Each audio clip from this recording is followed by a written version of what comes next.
Welcome to Choice Classic Radio. Like us on Facebook, subscribe to us on YouTube, and help keep this show alive by donating at choiceclassicradio.com. For more of your favorite old-time radio shows, join us on our companion podcast, Choice Classic Radio Detectives, where we bring to you tales from the greatest detective shows the golden age of radio had to offer.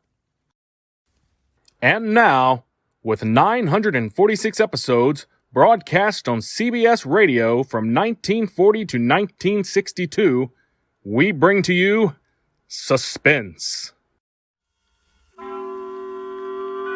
Suspense.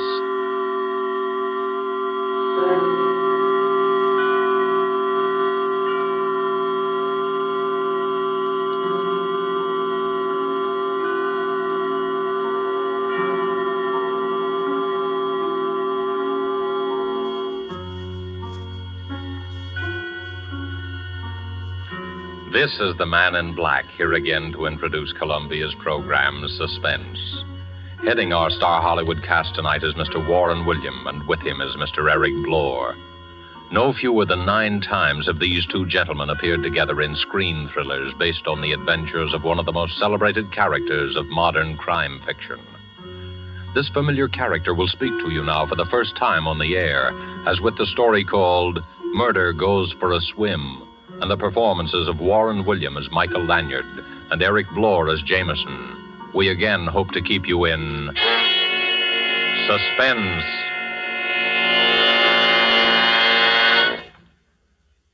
Good evening, ladies and gentlemen. Allow me to introduce myself. Nowadays, meeting me on the street, you'd most likely recognize me as Michael Lanyard, an author of sorts. But if you'll not be too free with the information, because I've been at some pains to allow bygones to be bygones, I was once known rather well by quite a different name. And there are still times when I find myself obliged, or should I say forced, to return to that character, to resort to the somewhat questionable talents of the lone wolf. As a matter of fact, my presence here this evening is prompted by an uncontrollable desire to reminisce a little. Eh, Jameson? Oh, quite right, Mr. Lanyard.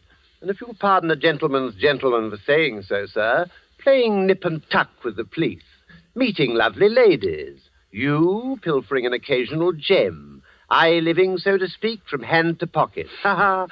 Those were the days, sir. Yes, those were the days. Absconding at times. Perhaps a touch of embezzlement here and there. Now, hold on, Jameson. If we're going to reminisce in public, I suggest we confine our recollections to our later period, when the lone wolf had become a gentleman of leisure and used his talents in the interests of law and order. In that case, sir, I suggest you relate the episode of our little experience at that horrible party we attended at that Long Island estate. Remember, sir? Of course, Jameson, the Rutherford Barnes estate. If I remember correctly, the occasion was some sort of charity bazaar. We were invited for the weekend. The phone rang just as we were about to leave the apartment.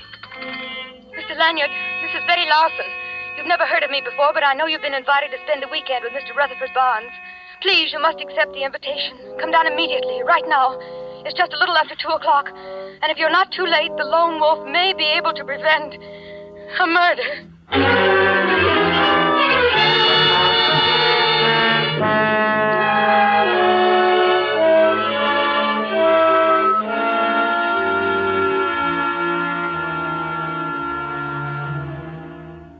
Jameson and I arrived at the Barnes estate a bare 2 hours after we'd received the mysterious telephone message. I was introduced to all kinds of people. First, the famous gossip columnist, Ralph Clinton. Well, Mr. Lanyard, this is indeed a surprise, and I might say a pleasant addition to our little gathering. Something always happens when you're lone wolfing around. Oh, I know, you've reformed. But a fellow can hope for a little excitement, can't he? See you later, old man. Then I met a very, very beautiful young lady. Oh, Mr. Lanyard, we haven't met yet. I'm Cynthia Waring. I've read all your stories and admired the ingenious way you solve those baffling mysteries. I think you're wonderful, really. And, of course, there was our host himself, Mr. Rutherford Barnes, who had recently announced his engagement to Miss Waring. I believe you've met just about everyone, Lanyard. That is, everyone except Bill Hodges. He's the firebrand of our little congregation. He's probably wandering around walking off the effects of the last 10 cocktails. Just make yourself comfortable.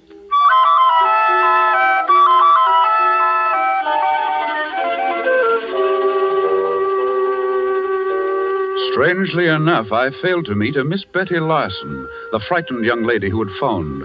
Anyway, the afternoon wore on through the beauty contest at which I was elected to preside as judge, and at which Miss Cynthia Waring, looking very pretty in a big picture hat and hoop skirt, was the winner.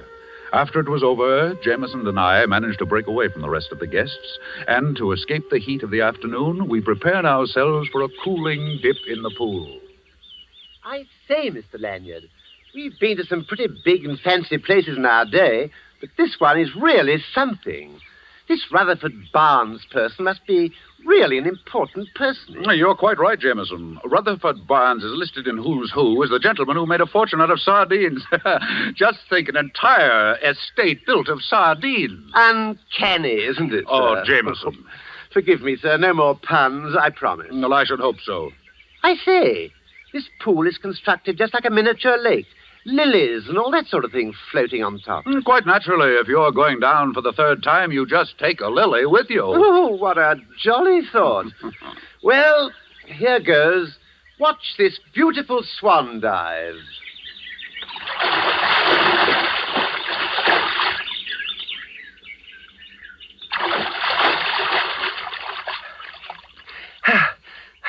I say, this is most unusual. There's a sort of a mermaid lying in the bottom of the pool. And she's very pretty, sir. Last night it was a barmaid. Today it's a mermaid. No, but really, sir. Well, I'm the judge in the beauty contest. I'd better go down and have a look.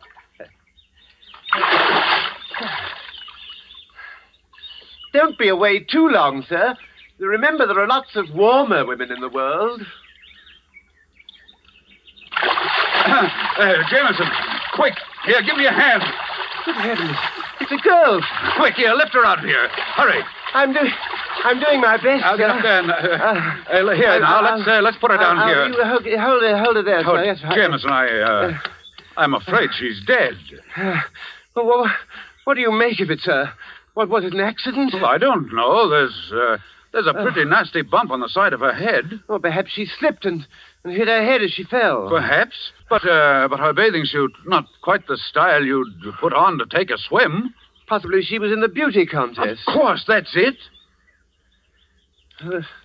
The program listed 10 contestants, yet only 9 girls competed. Meaning what, Mr. Lanyard? Meaning, Jameson, that this poor kid was the 10th contestant.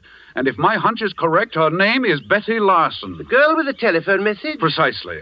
And if her call was on the level, we did arrive too late, and she was murdered. Mr.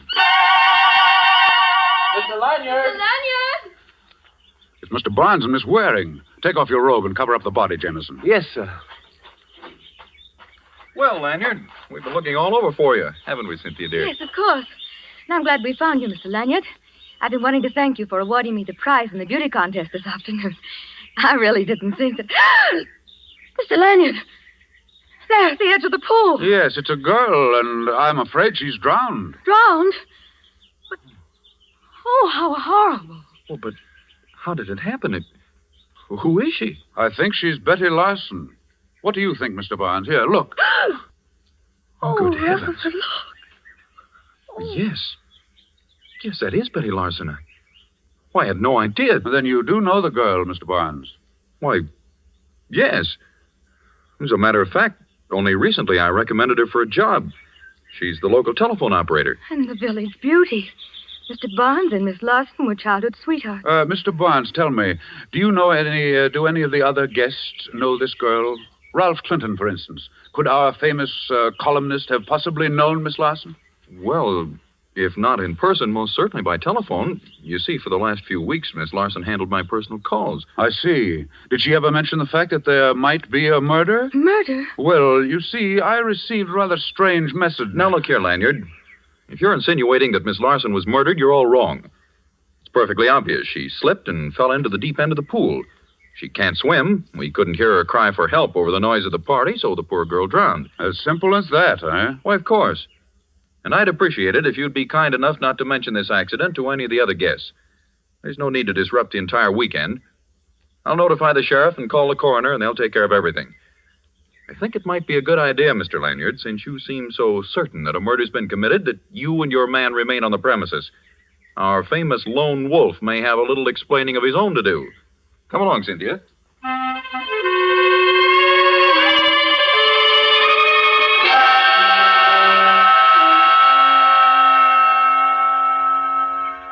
Oh, I'm completely at sea, Mr. Lanyard. The sheriff seems to think the whole thing was an accident, that this Miss Betty Larson person dived into the pool and that's how she hit her head. I doubt that, Jemison. According to Barnes, the girl couldn't swim. Hey, buddy. Oh, I think we have company. Buddy. Yeah? If you see Mr. Barnes around, I want to see him. I think he's over at the other side of the house, getting things ready for the bazaar. Bizarre. They don't care how they celebrate a murder, do they? If I'm not mistaken, you're Mr. Bill Hodges, eh? Yeah. Betty Larson and I were going to get married. Everything was great until she starts going around with this society bunch. I got a few things to settle with that society crowd. Especially that keyhole peeper, Ralph Clinton. You seem quite positive, Hodges, that your girl was murdered. Well, what do you think it was, an accident? That girl could swim like a fish. Nothing could happen to her in the water. Yeah, but Barnes says she couldn't swim a stroke. I said she could swim like a fish. But Barnes says... Did you hear me, you little runt? Amazing how that girl could swim. Look here, Hodges, what makes you think Ralph Clinton had anything to do with this? Do you know you're practically accusing him of murder? Listen, Betty stood me up twice last week. I followed her in my car, and she met Clinton both times. He was going to put her in this contest, and she was a cinch to win. He promised her. Then look what happens to her. She's dead. Murdered, I tell you. Well, here comes Clinton now. Maybe you'd better tell him about it. Oh, there you are, Hodges. I understand you've been looking for me. Yeah, I have. And now I'm going to fix that pretty face of yours. Wait a second. Here, you can't do that. Here, Jemison, help me break this up. I will as soon as they stop punching me. Hey, don't be a fool, Hodges. Stop it. Stop it, I say. All right. All right, let go of me. Let go. Oh, thanks, Mr. Lanyard. This man's a maniac. Okay. But I'm warning you, Clinton. I'll see you again. When you ain't got your friends around. Personally, I don't know whether the girl was killed or not, but if she was, our friend there, Hodges, will have a lot of explaining to do. You mean you've got something on him, Mr. Clinton? Well, when I was discussing the contest with Betty Larson a few days ago, she told me that Hodges had warned her not to enter it. It seems he was afraid that if she won, it might go to her head and she'd walk out on him.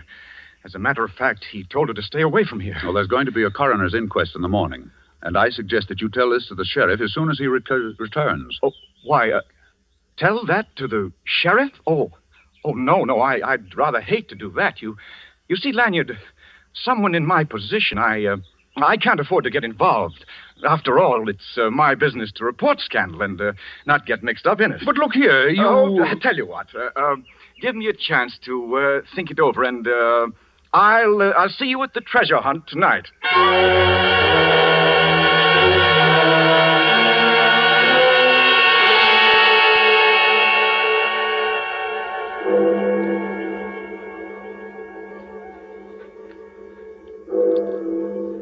Oh, dear. 2 in the morning, Mr. Lanyard. What a ghastly hour to go tramping over the ground. Must we participate in this treasure hunt? Of course, it's all a part of the weekend. Come in. Well, it's the witching hour, Mr. Lanyard. Here's your envelope with the clues for the treasure hunt. You'd better hurry. Everybody's ahead of you. Thank you, Mr. Clinton. We'll catch up. Fine. This ought to be very interesting. Seeing the lone wolf stalking down his prey. You know very well, Clinton. Oh, sure. I forgot. You're not the lone wolf anymore. You're just nice, innocent Mr. Lanyard. Well, good hunting. See you later. Well, here you are, Jameson. This is our clue. Go ahead, read it. Under the oak and under the cover, where have met many a lover, light a match and look deep down, find your clue and win your crown. I say, isn't that lovely? Can you decipher it? Oh, of course, sir. It means, Well... Exactly, Jameson, the old well. That's where we'll find the next clue. Come on, let's get going.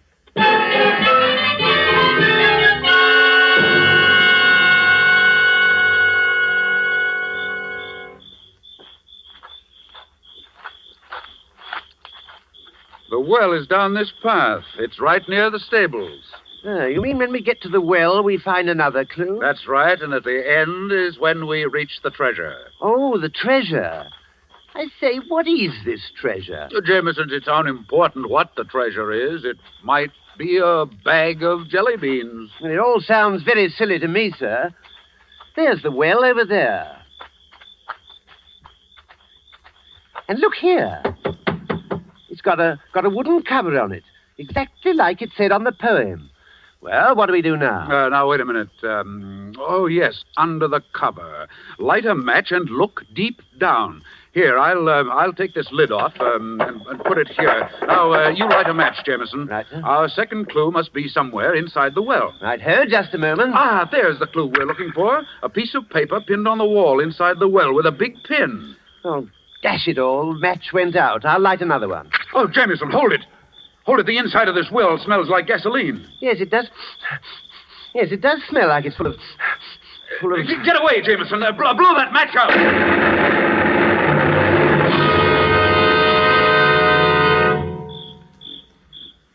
Oh, are you all right, Mr. Lanyard? Yes, and no thanks to you. Oh, I couldn't help it, sir. If you ask me, we walked right into a trap. And quite obviously. Here, let me help you up. Oh, thank you, sir. Oh, if I'd had any idea... Ouch! Well, now what's the matter? Oh, I've been stabbed. Well, let me see. Oh, steady, Jameson. I'll pull it out. Oh, be careful, sir. Oh. Oh!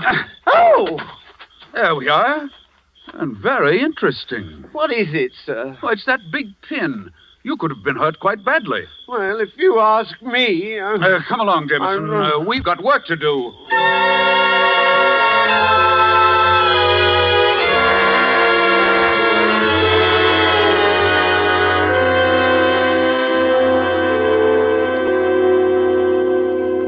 And another thing, Mr. Barnes. We don't mind playing this little treasure hunt game of yours, but it's no fun when the prize is two bodies, especially if they happen to be our two bodies. Oh, surely it was only an accident. I wish I could believe that, Miss Waring. But there's no rhyme, no reason for what's been happening. If the accident at the well was another attempt at murder, then all our lives could be in danger. Steady, Cynthia, darling. I presume you have some idea of who the murderer might be, Mr. Lanyard. You flatter me, Mr. Barnes. I would think you had surely lined up one or two likely suspects, Mr. Lone Wolf. Why don't you tell them about our friend Mr. Clinton, sir? Clinton? Oh, well, there are some mighty interesting aspects to that road company Winchell. He was meeting Betty Larson secretly. At least that's what Hodges says. I can believe that. Clinton would stoop to anything. I didn't want to have him around, but Cynthia felt that we should cater to him for the sake of publicity for the bazaar. Hodges also insists that Clinton arranged for Miss Larson to enter the beauty contest, and that Clinton promised her that she would win. And there's the little incident at the well. If you ask me, Clinton is in this thing right up to his clues. Help! Mr. Barnes! Somebody come out here, hurry! That sounds like Hodges. He's right out there at the side of the house. Well, come on. We can go through these French windows. In here, in the bushes, you better hurry. What is it, Hodges? What's wrong? I don't know. Don't ask me. I don't know anything about it. Great heavens, look at Clinton. Oh, I can't stand it. I can't stand it. What awful things are going on. No, I don't know how it happened. I was just coming down the path. There in the bushes, he was lying right He's there. done for, all right, Mr. Lanyard. Shot. Murdered. Murdered? You did this, Hodges. You said you'd get even with Clinton. Now you've done I tell you, I don't know anything about it. I was just walking down along the path. I don't know anything about It's it. all right, Hodges. You'll have an opportunity to prove your innocence. Don't you have some theory about all this, Mr. Lanyard? And this... There, Miss Waring. I think I can promise you at least that there won't be any more murders.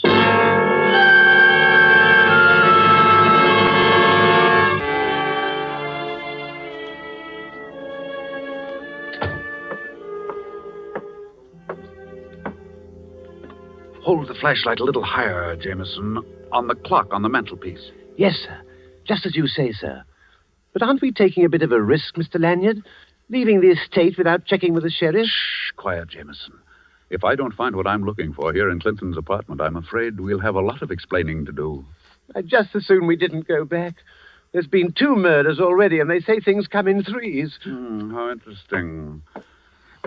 Jameson, why do you think I've got you flashing the light on that clock on the mantelpiece? Well, sir, I'm a bit rusty. I think it might be safe to say, well, it would be safe. Exactly, Jameson. You never fail. The safe behind the clock on the mantelpiece.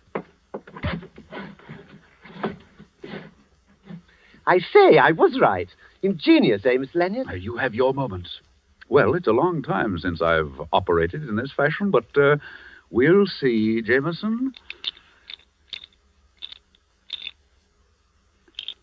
If you don't mind, sir, this is like old times. I do mind, Jameson, but unfortunately, certain situations are born of necessity. Then allow me to compliment you, sir. You haven't lost the old touch. No, I'm not so sure.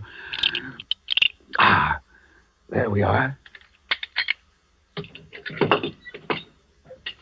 Not much of a haul, if you ask me.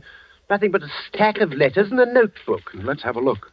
All that trouble just for a bundle of papers. Just a waste of good time and talent. There could have been a pound of butter or a gas coupon or a back axle or... Aha! I say, what's so interesting? Just the... Did you find a clue to the murders? Just the motive, Jameson. Just the motive.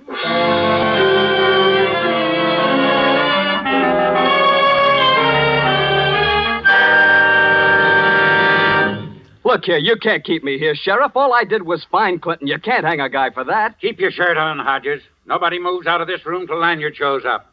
If he doesn't come in 5 minutes, I'm going to put out a call and have him pulled in. Seems to me that Mr. Lanyard has admitted his guilt by disappearing. Well, whatever the case may be, I think you should allow me to go. After all, this is my house, and I do have guests.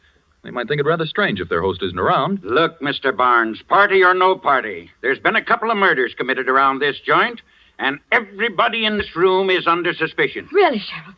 If you're going to keep us here and allow Mr. Lanyard to stay... Good evening, Sheriff. Jameson, say good evening to the sheriff. He's been very patient, I hope. Good evening, sir. Constable. Sheriff. All right, you two. You'd better make it good. Running away from the scene of the crime won't sit so well in court. Please accept my apologies, Sheriff. Well, now that you're here, Mr. Lanyard, perhaps we can clear up this nasty mess. Yes, I presume you've been spending your time checking up on the murders, Mr. Lanyard. That's right. And I've uncovered a few details which I'm sure will prove most interesting, Miss Waring. You're wasting time, Lanyard. Somebody in this room has been running around committing murders, and I'm going to find out who it is or die die trying. Who said that? Oh, if it's all the same to you, Sheriff, I think I'll join the other guests. Now, isn't that thoughtful of you? Get away from that door before you tempt me to bring the murder score up to 3. Do as he says, Jameson. After all, you don't want to miss all the fun. In just a minute, you're going to have the pleasure of meeting the murderer. Yes, that's just what I'm afraid of, sir. All right, Lanyard. Let's have it. Very well, Sheriff. First, allow me to review events from the beginning. Just as Jameson and I were leaving for Mr. Barnes's residence, we received a rather unusual telephone message. It was Betty Larson. That was about 2 p.m., wouldn't you say, Jameson? 5 minutes after 2, to be exact, sir. Thank you. We arrived at Mr. Barnes's estate by 3:30. At 5, Jameson and I went for a swim in the pool. It was then we found Miss Larson. At what time did the coroner examine her, Sheriff? Around 7 in the evening. But what difference does it make? The poor girl had been dead for 10 hours. All the difference in the world, my dear fellow. Simple arithmetic will show you that it was impossible for Miss Larson to call me at 2 o'clock. At 2 o'clock, she'd already been dead for 5 hours. Hodges, you did it. You paid someone to make that call. You're crazy. I had nothing to do with it. Pipe down, Hodges. Go on, Lanyard. Sheriff, what do you think was used to murder Miss Larson? Well, Could this have been the weapon? The pin, the one I fell on when the well exploded. Yes, Jameson. Let me paint a rather gruesome picture for you, Sheriff. Miss Larson is called down to the edge of the swimming pool. Someone who poses as a friend suggests that she try on a hat. In trying it on, our murderer, pretending to assist, neatly jabs Miss Larson and thrusts the pin through the base of her brain. Oh, how horrible. Could I examine the pin, please? Why, of course, Mr. Barnes. Why, it's a hat pin. Well, Cynthia, it's the one you had in the large hat you wore in that beauty contest. Cynthia, It was you. All right, stand back, all of you. Look here, sister, you can't get away with this. Shut up! And listen, all of you. I assure you I know how to handle this gun, and I'm not afraid to use it. Cynthia, Stand back, Hodges. I don't get you, Cynthia. What earthly reason would you have for killing Betty? She wanted to be your friend. That's a laugh. Listen, little boy Blue. A telephone operator sometimes hears too much for her own good. How do you think she got all those fine furs? From some boyfriend? No, she was too daffy about you, so she decided to try her hand at blackmail. Blackmail? That's right. Only she pushed me just a bit too far. Why, Get you... back, all of you. Do, prune face. Who? Who, me? I don't mean your brother. Open the door. Go on, open it. Yes. Yes, ma'am. Now stand back, all of you. Ha. Very amusing picture. That's right, Mr. Lanyard. Step forward just a little. I'd like to thank you for spoiling a most delightful weekend. Here's a little something to remember me by.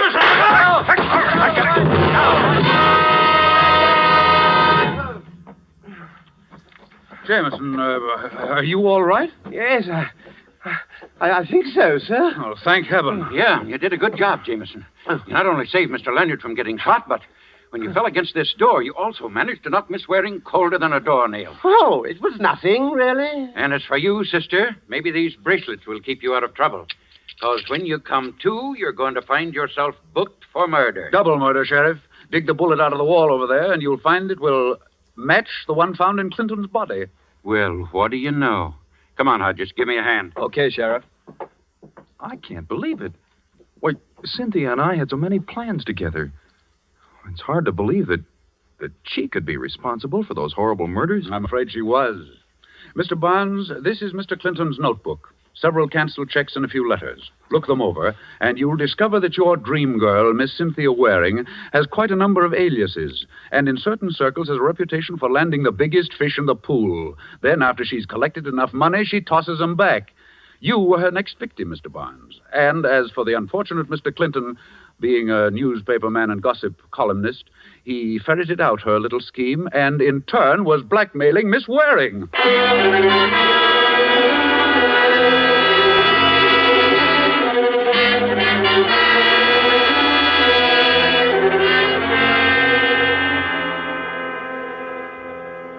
Well, ladies and gentlemen, I guess that just about puts the cap on that story of our little adventure at the estate of Rutherford Barnes. Miss Cynthia Waring was a very shrewd and fast-thinking young lady. She got one victim with a gun. She almost got Jameson and me at the old well when the gasoline exploded, all of which began with the first and most ingenious of the murders, the particularly cold-blooded murder of Betty Larson with that hat pin. And, Jameson, of course, we have you to thank for having discovered that most important bit of evidence, the pin itself. Yes, Mr. Lanyard. And I must say, I got quite a lift out of that myself when I discovered it. Now, Jameson, remember your promise. Suffice it to say, you discovered the pin. The hard way, I admit. Oh, yes, sir. There's no doubt about that.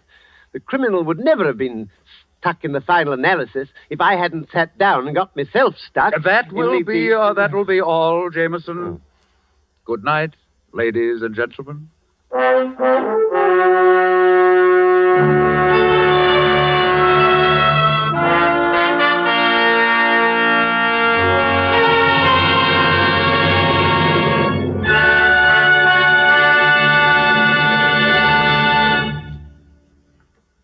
And so closes Murder Goes for a Swim, starring Warren William with Eric Blore.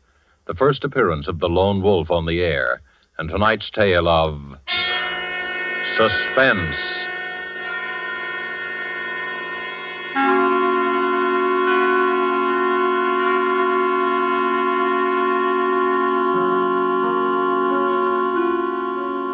This is your narrator, the man in black, who conveys to you Columbia's invitation to spend this half hour in suspense with us again next week, when Laird Kriegar will star in the suspense play, The Last Letter of Dr. Bronson, with a cast of 4 distinguished Hollywood players, Helen Vinson, Harold Huber, Ian Wolfe, and Theodore von Eltz. The producer of these broadcasts is William Spear, who, with Robert Louis Cheon, the guest director, Bernard Herrmann and Lucienne Marowik, conductor and composer, collaborated on tonight's Suspense.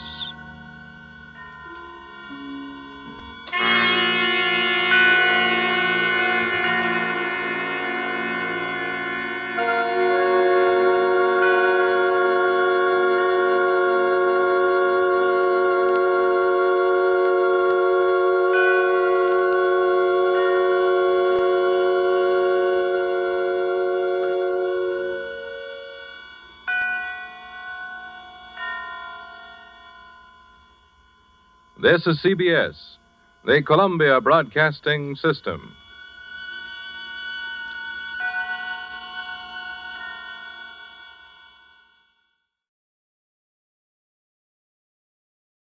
That concludes today's episode. We'd like to thank you and remind you to donate at choiceclassicradio.com. Remember, your donations make episodes like this possible.